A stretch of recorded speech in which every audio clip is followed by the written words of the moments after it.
JBC BC సోదరులకి ఒక విజ్ఞప్తి. గత కొంతకాలంగా బీసీ రిజర్వేషన్లు 32% అని అనౌన్స్ చేస్తుంది కాంగ్రెస్ గవర్నమెంట్. అసలు ఏంటి బీసీ రిజర్వేషన్? ఎందుకు మరి బీజేపీ యాక్సెప్ట్ చేస్తలేదు? మిగతా పార్టీలు ఎందుకు మౌనంగా ఉన్నాయి? అసలు ఈ బీసీ రిజర్వేషన్ అనుకున్నటువంటి నిగూఢమైనటువంటి అర్థాలు ఏంటి? ఈ స్థానిక సంస్థల్లో ఆ 42% రిజర్వేషన్ తీసుకోవాల్సిన అవసరం ఉంది. అసలు బీసీ రిజర్వేషన్ కి సెంట్రల్ గవర్నమెంట్ ఆమోదం తెలిపకపోవడం ఏంటి? దీని అనుకున్నటువంటి నిజాలు, వాస్తవాలు, అవాస్తవాల గురించి మనం ఈరోజు డిస్కస్ చేసుకుందాం. మనకు తెలంగాణ వచ్చినాక 2014 తర్వాత స్థానిక సంస్థల్లో బీసీ కోట 34% ఉంది. సో 34% అంటే 100కు 34 మంది బీసీలు కంటెస్ట్ చేస్తారు. ఆ బీసీలో ఏ బీసీ అయినా ఉండొచ్చు. అంటే మనకు ఉన్నటువంటి బీసీ కులాలు ఏ బీసీ వాళ్ళైనా దాంట్లో ఉండొచ్చు. అది పెద్ద ప్రాబ్లం ఏం కాదు. తర్వాత ఇప్పుడు ఏంటంటే ఈ 42% రిజర్వేషన్ ఇంకా పెరుగుతాయి కదా. అంటే దాంతో కంపేర్ చేస్తే ఇక్కడికి వచ్చేసి మనకు 34 నుంచి 42 అంటే అప్రాక్సిమేట్లీ 8 పెరుగుతుంది. కానీ ఇక్కడ ఒక పెద్ద లాజిక్ ఉన్నది. ఏంటంటే ఇక్కడ బీసీలు ముస్లింలు కాదా? Question number 1. బీసీలు ముస్లింలు బీసీలే. దీనిలో ఎలాంటి అభ్యంతరం లేదు. మరి ముస్లింలు బీసీలుగా చేస్తే పార్టీలకి ఏంటి అభ్యంతరం? తప్పుగా ఇది. పార్టీ అభ్యంతరం చెప్పొద్దు. కానీ ఒక మతంగా ఒక కులాన్ని చూపించడం, ఒక మతాన్ని కులంగా చూపించి, మళ్ళీ ఇంకో విషయం ఏంటంటే బీసీ వచ్చింది అనుకోండి, ఏదైనా ఒక పలానా ఊరు బీసీ వస్తే బీసీలో ఏ బీసీ అయినా పోటీ చేస్తాడు. మనకి ఎదురుగా ముదిరాజులు ఎక్కువ, తర్వాత యాదవులు, మునుకాపు, పద్మశాలి, ఇంకా చాలా చాలా కులాలు ఉన్నాయి. వీళ్ళు కాంటెస్ట్ చేస్తుంటారు. కానీ బీసీ రిజర్వేషన్ అమలు చేసినాక కూడా 10% నువ్వు అక్కడెక్కడ పోటీ చేయడానికి వీల్లేదు. అది బీసీ రిజర్వేషన్ అయినా కానీ నువ్వు అక్కడ పోటీ చేయడానికి వీల్లేదు. అంటే అది ఓన్లీ ముస్లింలే పోటీ చేయాలి. అంటే 100 సీట్లు ఉంటే 100 సీట్లో నువ్వు 90 సీట్లు 90 కూడా కాదు. ఇప్పుడు ఎస్సీ ఎస్టీ ఎట్లాగానో ఇక్కడ బీసీలో మరొక బీసీ సపరేట్ బీసీ, ఆ బీసీలో పోటీ చేయడానికి లేదు. అంటే నువ్వు 32% అంటే ఇంతకుముందుకు నీకున్న రిజర్వేషన్ ఏదైతే నువ్వు కాంటెస్ట్ చేయాలనుకుంటున్నావో ఆ రిజర్వేషన్ తగ్గిపోతుంది. అంటే ఇంతకుముందుకు బీసీలు 100కు 34 మంది ఉంటే 100కు 32 మంది ఉంటారు. ఇప్పుడు ఇది పెద్ద అర్థం కాదు. జాబుల శ్రీనివాస గౌడ్ కావచ్చు, ఇంకో గౌడ్ కావచ్చు. వీళ్ళకి ఏంటంటే వీళ్ళకి రాజకీయ ప్రయోజనాలే అవసరం. వాళ్ళ నాయకుడు ఏది చెప్తే అది ఫాలోఅప్ చేస్తారు. బీసీలకు రిజర్వేషన్ పెంచొద్దని పెంచుంది. ఇప్పుడు ముస్లింలను కూడా ఇప్పుడు మన దగ్గర ఎంత ఒక్కొక్క కులం, అంటే చేతి వృత్తులు చేసే కులం, తర్వాత వ్యవసాయం చేసే కులాలు, తర్వాత యాచ కులాలు, ఇలా రకాలుగా విభజించి హిందువులు ఏ విధంగా అయితే బీసీలో వివిధ గ్రూపులో జాయిన్ చేశారో ముస్లింలను కూడా వాళ్ళ ఆర్థిక స్థితిగతులను బట్టి బీసీఏ, బీసీబీ, బీసీడీ, బీసీసీ ఇలాగా మీరు విభజించాలి, తప్పలేదు. కానీ ముస్లింలను సపరేట్ గా పెట్టి హిందూ ముస్లిం పంచాయతీని తయారు చేసింది కాంగ్రెస్ పార్టీ బీసీ రిజర్వేషన్ పేరుతో. ఇది ఇప్పుడు ఎవరికి అర్థం కాదు. ఇది ఎప్పుడు అర్థమవుతుంది? ఈ రిజర్వేషన్ ఇంప్లిమెంట్ అయ్యి స్థానిక సంస్థల ఎలక్షన్లు వచ్చినప్పుడు క్లియర్ గా అర్థమవుతుంది. అప్పుడు అర్థమవుతుంది అసలు కాంగ్రెస్ చేసింది ఏంటి. అరే మా ఊర్లో నేను బీసీ వస్తే నేను బీసీలం కాదా అని అందరూ ఎవరైనా ఒకటి చూసుకోడు. ఎందుకంటే అంటే బీసీ వస్తుంది, కానీ బీసీలో ముస్లిం వస్తుంది. ముస్లింని పోటీ చేయాలి, వేరే వాళ్ళు చేయడానికి లేదు. ఇంకోటి ఇది 100% అమలు చేయడానికి ఎలాంటి అవకాశం లేదంటే ఇప్పటిదాకా ఇద్దరు పిల్లల్లోనే సర్పంచ్ గాని, ఎంపీటీసీ గాని, వార్డు మెంబర్ గాని పోటీ చేయడానికి అర్హులు. ఇప్పుడు అది తీసేస్తే ఖచ్చితంగా ఇప్పుడు ఏ ఊర్లో అయినా సరే 2 అనే ఆప్షన్ ముస్లింలు చాలా మందికి లేదు. ఇప్పుడు ఆ 2 ఆప్షన్ తీసేయాలి అనుకోండి, వాళ్ళు ఇచ్చిన 10% రిజర్వేషన్ మళ్ళీ వేస్ట్ అవుతుంది అనమాట. అలా ఖాళీ ఉండిపోతుంది. ఇప్పుడు ఏంటంటే 3 పిల్లలను కూడా పోటీ చేయడానికి అర్హులుగా పరిగణిస్తారన్నమాట.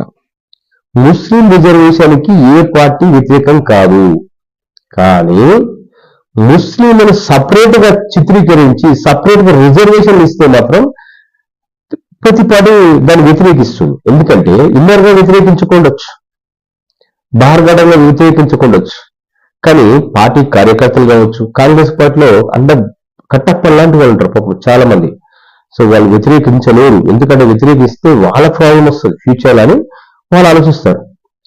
కానీ ఇప్పుడు సర్పంచ్ పోటీ చేసినా, ఎంపీటీసీలు పోటీ చేసినా పెద్ద పీక్ పడేసేది లేదు బీసీలు. సర్పంచ్ ఎంపీటీసీ చేస్తే ఏమొస్తుంది?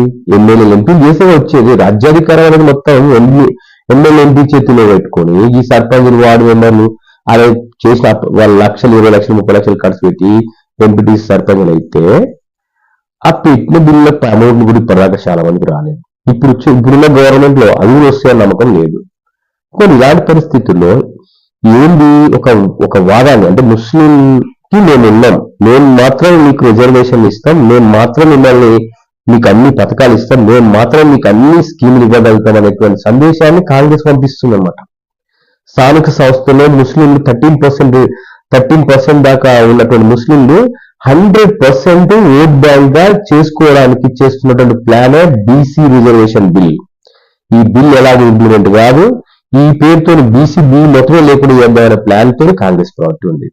ఎస్, మీరు ఖచ్చితంగా చేయాలనుకుంటున్నప్పుడు మీరు ఈ పథకం గురించి ఢిల్లీలో రాహుల్ గాంధీ గారు, ఖర్గే గారితో ఎందుకు ధర్నా చేయించలేదు? ట్విట్టర్ వేదిక ఎందుకు ధర్నా చేస్తున్నారు? దీని గురించి ఆలోచించాలి.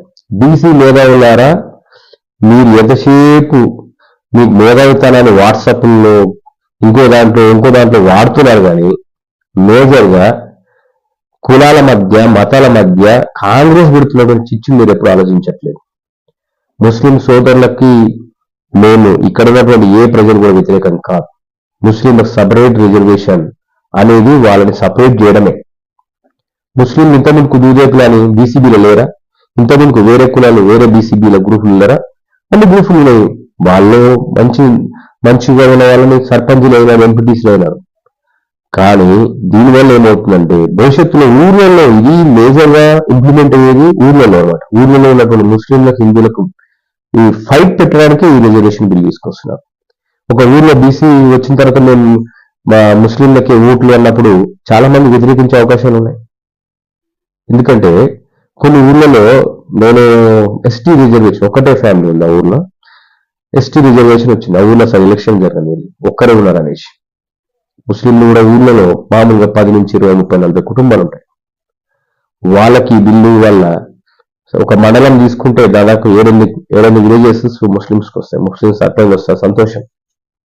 కానీ దానివల్ల చాలా మీకు సంఘపరంగా ఇంకో విధంగా కూడా అవరోధాలు వచ్చే అవకాశం ఉంది. 10% రిజర్వేషన్ ఇవ్వడం ఒక వ్యక్తి అయితే 20% మీరు స్థానిక సంస్థలో పోటీ చేయించడానికి కలిగినటువంటి అవకాశాలు కూడా వాళ్ళు తీసుకోవడం జరుగుతుంది అనమాట. సపరేట్ రిజర్వేషన్ అనేది ముస్లింలకు కానీ హిందువులకు కానీ లేదా బీసీలకు కానీ సమంజసం కాదు.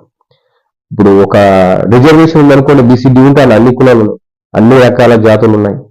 బీసీ ఏ ఉన్నాయనుకోండి, అన్ని కులాలు ఉన్నాయి, అన్ని రకాల జాతులు ఉన్నాయి. బీసీ అన్నప్పుడు అందరూ పోటీ చేయాలి.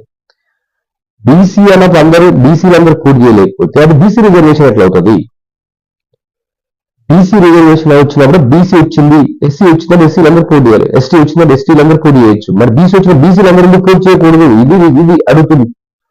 ఇప్పుడు ఇది బీజేపీ అడుగుతుంది. బీజేపీ కొంచెం ఈ మధ్యన ఈ హిందూ ముస్లింలను బంద్ చేసింది. మేజర్ ఏం ఆలోచిస్తుంది? కొంచెం అడిగి ఊరుకుందాం, తర్వాత ఇంప్లిమెంట్ చేసుకొని వాళ్ళు ఎన్ని అవుతుంది, మాకు ఓట్ బ్యాంక్ వస్తాయని వాళ్ళు చూస్తున్నారు. బీజేపీకి కూడా ఒక ప్లస్ పాయింట్ ఇది, కాంగ్రెస్ మాత్రం మైనస్ పాయింట్. ఎందుకంటే మీరు ముస్లింలను విడదీస్తున్నారు, ముస్లిం ప్రేమతో చూస్తున్నారు, ఆ ఓటు కోసం తీస్తున్నారు, ఇది అని భవిష్యత్తులో మాత్రం ఇది మీకు చాలా ప్రమాదకరంగా మారుతుంది. రాహుల్ గాంధీ గారి పిఎం అవడానికి ఇది 100% అడ్డంకి మారుతుంది. సో ఇది కావాల్సి వచ్చి బీజేపీ కూడా ఇంప్లిమెంట్ చేయించాలనే ఉద్దేశంలో ఉంది. బీజేపీకి ప్లస్ అయితే అనమాట. వేరే నిన్నే తేడాగా దానికి బీజేపీ ప్లస్ అయ్యేది. కాబట్టి బీజేపీ దాని పేరు టైప్ చేస్తున్నది. టీఆర్ఎస్ చూద్దాం నేనైతే మనకైనా కారణంగా కలిసి వస్తుందని చూస్తుందన్నమాట. మేజర్ గా ఈ మొత్తం సమరంలో సరే మీరు అట్లా చేసి తప్పలేదు, దాన్ని కూడా ముస్లిం వెనుకబడితనాన్ని అనుభవిస్తున్నారు. వాళ్ళకు మీరు 10% రిజర్వేషన్ బేస్ లో స్థానిక సంస్థలు ఎలాగైతే పెట్టారో మా దగ్గర నాయి బ్రాహ్మణ, రజక, విశ్వకర్మలు చాలా మంది ఎంబీసీ కులాలు అసలు సర్పంచ్ లేదు. మరి వాళ్ళకు కూడా ఇవ్వాలిగా 10% వాళ్ళకి ఇవ్వండి, మేము ఒప్పుకుంటాం. మేము ఒప్పుకుంటాం. మీ ముస్లింలకు ఎలాగైతే 10% ఇచ్చారో మా దగ్గర నాయి బ్రాహ్మణులకు 5%, రజకులకు ఒక 5%, మా దగ్గర కూడా ఉన్నటువంటి కులాలకు సేమ్ జనాభా ప్రతిపాదికన ఇవ్వాలి. ఇప్పుడు ఒక మండలం మొత్తం ప్రతిపాదన తీసుకుంటే 40 కులాలకు ఇవ్వండి, 40 కులం ఆ కులంలోనే పోటీ చేయాలా ఊర్లో, అట్లాంటివి పెట్టండి. మరి మీరు ఇట్లా పెట్టారు అది అది అట్లు పెట్టండి. ఈ బీసీలు అనేసరికి హిందూ బీసీలు ఏ రకంగా చూస్తారు, ముస్లింలు ఒక రకంగా చూస్తారు. ఇది కరెక్ట్ కాదు కదా. ఎంబీసీలో బీసీఏ సపరేట్ రిజర్వేషన్, మీరు బీసీఈ సపరేట్ రిజర్వేషన్ ఎలా పెడతారో బీసీఏ, బీసీబీ, బీసీసీ, బీసీబీ లెక్క పెట్టండి. అప్పుడు అన్ని వర్గాలకు అన్ని అన్ని అన్ని అన్ని కులాలకు సమాన హక్కులు వస్తాయి.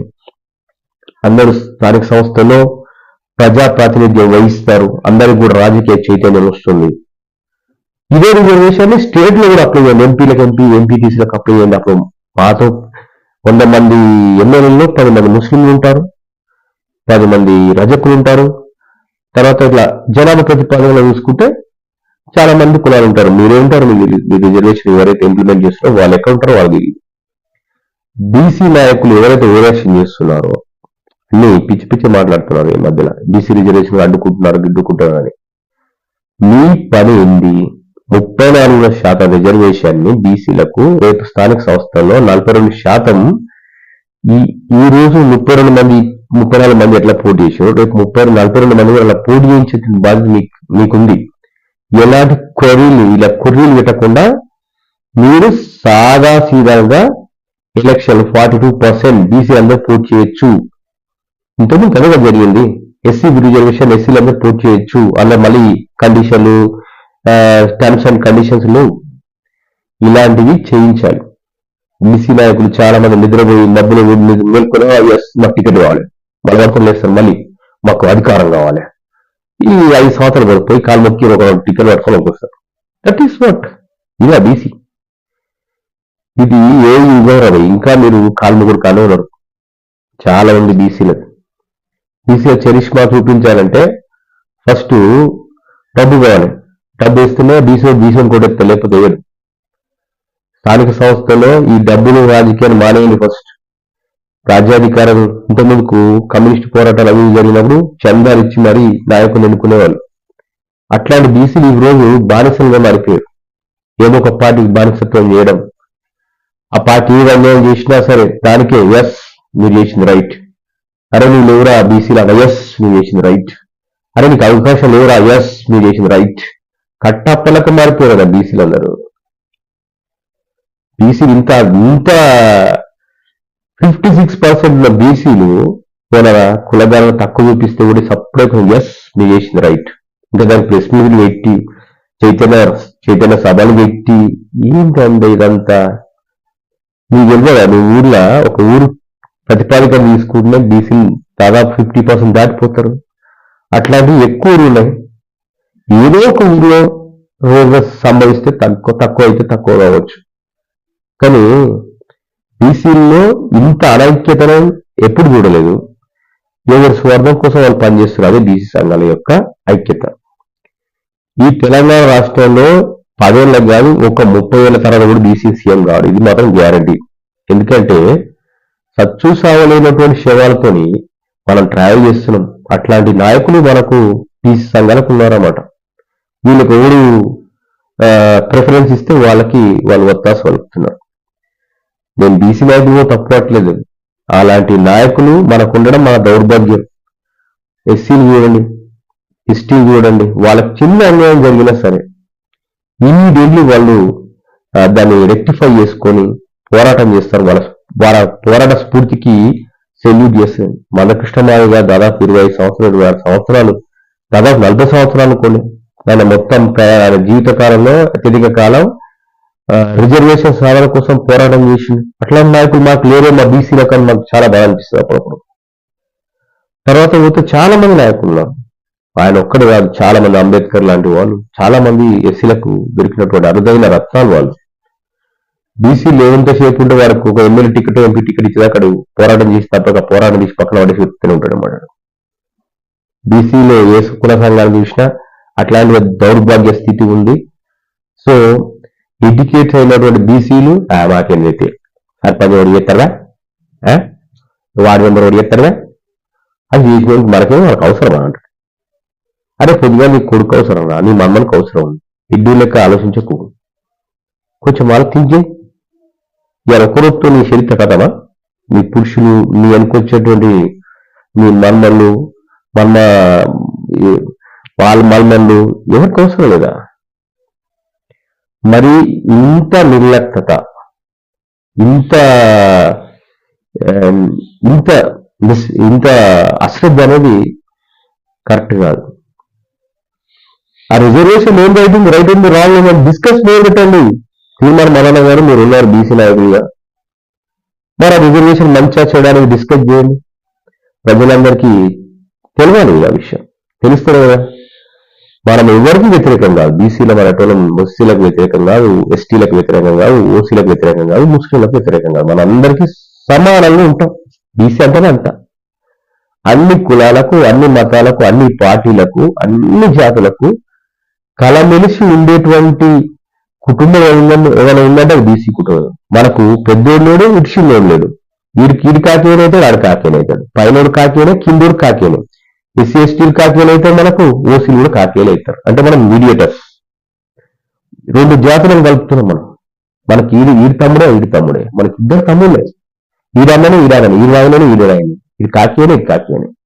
ఇట్లాంటి మంచి సంబంధం లేకుండా మనకు రాజకీయ అవకాశం ఎందుకు రావట్లేదు అంటే, మనలో మోటివేషన్ చేసేవాళ్ళు కానీ,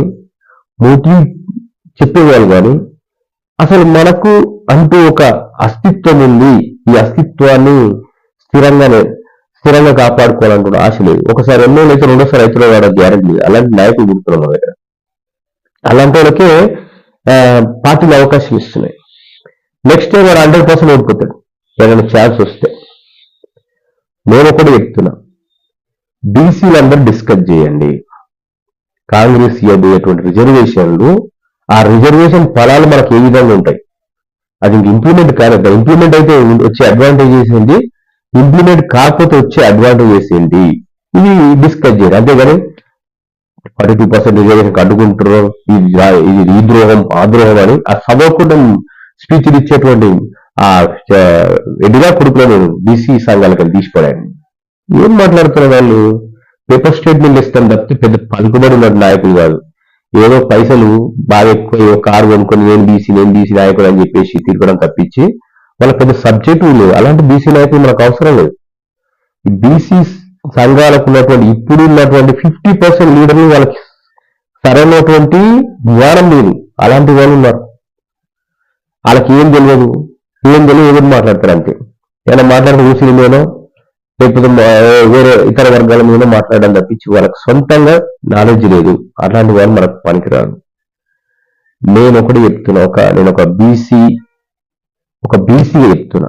నేను ఒక నాయకుడు కాదు, ఒక బీసీ అంతే, ఒక బీసీగా చెప్తున్నా. ముస్లింలు కూడా బీసీలే, ముస్లింలు కూడా రిజర్వేషన్ కావాలి. వాళ్ళకి ఏ ప్రతిపాదికనైతే బీసీల్లో నువ్వు రిజర్వేషన్ ఇస్తున్నావో సేమ్ అదే రిజర్వేషన్ నేను సాటి బీసీలం కాదు మాకు కూడా అలాగే ఇవ్వాలి. వాళ్ళ సీట్లలో మేము ఎలాగా పోటీ చేయలేమో అలాగే మా సీట్లు ఏడున్నా సరే పోటీ చేయకుండా మేము కండిషన్స్ పెట్టాం. ఇప్పుడు కాదు, ఎప్పుడైనా సరే. నెక్స్ట్ ఇంకోటి ఏంటి, ముస్లింలు నువ్వు సపరేట్ గా చూస్తున్నావు, తప్పది. మేమేమంటున్నాం, వాళ్ళు మా సాటి సోదరులే, మాతో పాటు మేమేం పనులు చేస్తాం, వాళ్ళు వ్యవసాయం చేస్తారు, వాళ్ళు వివిధ రకాల బిజినెస్ చేస్తారు. మా దాంట్లో కూడా ఇప్పుడు బీసీలో వాళ్ళు వృత్తులు చేసేవాళ్ళు ఉన్నారు, కొంతమంది యాచకులు ఉన్నారు, కొంతమంది వృత్తి సంఘాల వాళ్ళు ఉన్నారు, ఇలా డిఫరెంట్ ఉన్నారు. మేమేమంటున్నాం, మాలాగానే వాళ్ళని కేటగిరీస్ చేసేసి మా దాంట్లోనే జాయిన్ చేయండి, మాతో పాటు కలపని వాళ్ళని సపోర్ట్ చేయకండి అంటున్నాం మేము. ముస్లింలని 10% కాబట్టి 15% వాళ్ళ రిజర్వేషన్ పెడితే మా రిజర్వేషన్ పెరుగుతుంది. బీసీ ఏ ఉంది 10% ఉంది, ముస్లిం జాయిన్ అవుతుంది కాబట్టి 12% చేయి. బీసీ బి ఉంది 10% ఉంది, ముస్లిం జాయిన్ అవుతుంది కాబట్టి 12% చేయి. బీసీ సి ఉంది, ముస్లిం జాయిన్ అవుతుంది 1% ఉంది కాబట్టి దాన్ని 3-4% చేయి. బీసీ బి ఉంది, ముస్లింలు ఇంకా చాలా కులాలు జాయిన్ అవుతున్నాయి కాబట్టి దాన్ని ఈబీసీ 10%, దానికి తీసి ఆ ఈబీసీ చాలా వాళ్ళు పేదవాళ్ళు కదా, వాళ్ళ కూడా ఇలా కలపండి, దాంట్లో ఆ 10% ఇలా కలపండి, పెద్ద బేరీస్ చేయడం లేదు. బీసీ ఓబీసీలకి ఈ బీసీ వాళ్ళకి ఎలాంటి ఆ, ఉన్నాయో ఎలాంటి రిజర్వేషన్ 10% రిజర్వేషన్. మేము బీసీలో దాదాపుగా 40-50% మధ్యలో ఉన్నాం, మాకెందుకు ఇంకో 27% రిజర్వేషన్? ఈ పెంచండి ఫస్ట్. ఈ పెంచిన తర్వాత రిజర్వేషన్ నుంచి మాట్లాడదాం. ఇక్కడ నుంచి నేను ప్రతిరోజు బీసీ రిజర్వేషన్ నుంచి మాట్లాడతాను. నేను మీ శేఖర్ యాదవ్. జై హింద్.